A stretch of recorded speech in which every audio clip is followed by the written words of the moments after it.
first accepted the principalship here at Worley, I really had limited knowledge of what to expect, other than what I saw as far as the demographics were concerned, what level the school was at. The culture here at Worley when I got here was not in a good space. Everybody was disenfranchised. And as I saw that coming in, I also saw that there were a core group of people here that were dynamic.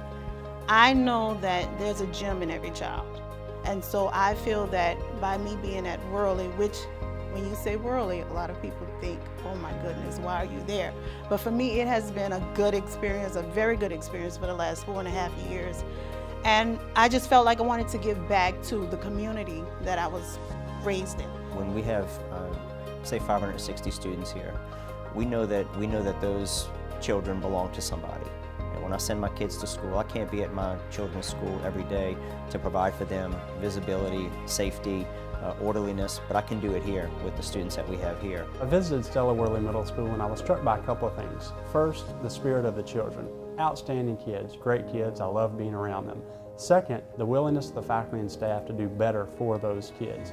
It's important for me for my kids to know me. It's important for me for my staff to know me and be able to reach out and touch me when they need it.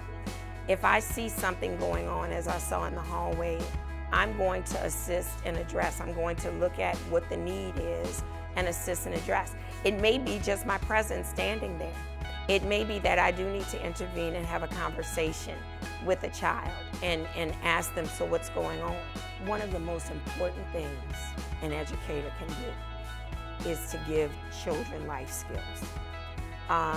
The children buy into us. They don't necessarily buy into instruction. We get them to buy into instruction. I address the students all the time by Mr. and Miss. And after I address them by that, I always tell them I'm addressing you like this because I respect you. I'm speaking to you this way because I'm respecting you. When I ask you a question and I give you time to think, that's me respecting you processing. I think a lot of students just don't know what respect looks like. So once you start to show that, once they get things right, or how about even giving a kid a high five for a wrong answer? They so confused. Why did I get a high five? I said, because you're trying. See, you might not be right today on Monday, but you'll be right by Thursday. High five, bam. Next thing you know, now they want it more. Now they want it a little more. My favorite teacher at Worley is Mr. Rodney.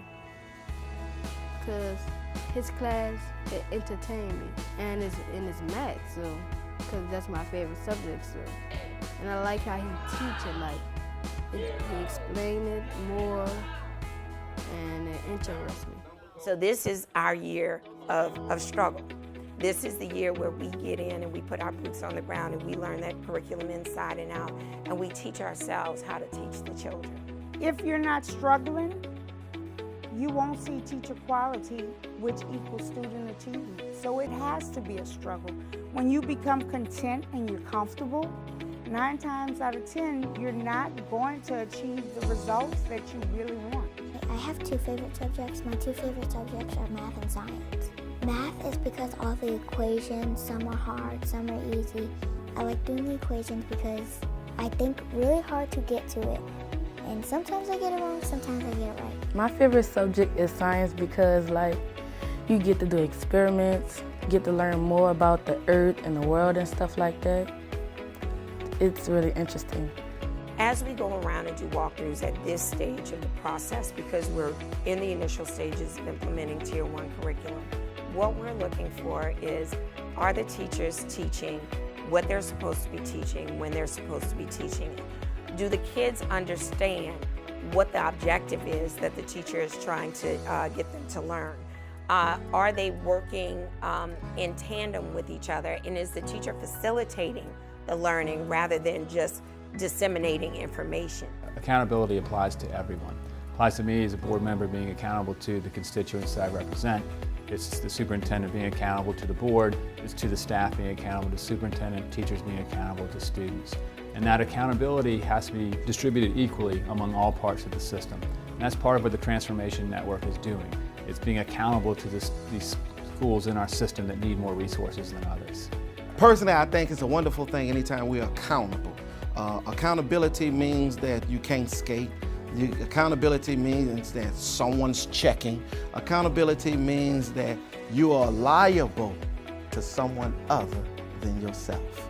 You identify a problem, you obtain something new, you then develop that newness, you then practice that newness, and then student growth. At struggling schools, we make students understand that it is worthy and worth doing a good job because you are going to be celebrated.